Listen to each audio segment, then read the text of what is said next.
ನಮಸ್ಕಾರ ಸ್ನೇಹಿತರೆ. ಪುನೀತ್ ಅವರ 50ನೇ ಹುಟ್ಟುಹಬ್ಬದ ಸಂದರ್ಭದಲ್ಲಿ ಥಿಯೇಟರ್ಗಳಲ್ಲಿ ಅಪ್ಪು ಚಿತ್ರವನ್ನು ಮರು ಬಿಡುಗಡೆ ಮಾಡುತ್ತಿದೆ. ಬೆಂಗಳೂರು ದಿವಂಗತ ಡಾಕ್ಟರ್ ಪುನೀತ್ ರಾಜ್ಕುಮಾರ್ ಅವರ ಅಭಿಮಾನಿಗಳಿಗೆ ಗುಡ್ ನ್ಯೂಸ್ ಸಿಗಲಿದೆ.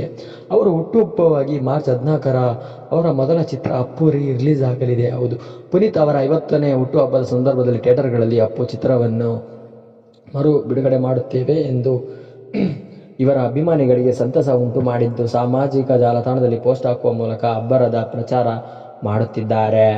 ಸಾಮಾಜಿಕ ಜಾಲತಾಣದ ಎಕ್ಸ್‌ನಲ್ಲಿ ಅಪ್ಪು ಮರು ಬಿಡುಗಡೆಗೆ ಕುರಿತು PRK ಪ್ರೊಡಕ್ಷನ್ಸ್‌ನಲ್ಲಿ ಮಾಲೀಕರಾದ ಅಶ್ವಿನಿ ಪುನೀತ್ ರಾಜ್ಕುಮಾರ್ ಅವರ ಮಾಹಿತಿ ಹಂಚಿಕೊಂಡಿದ್ದಾರೆ.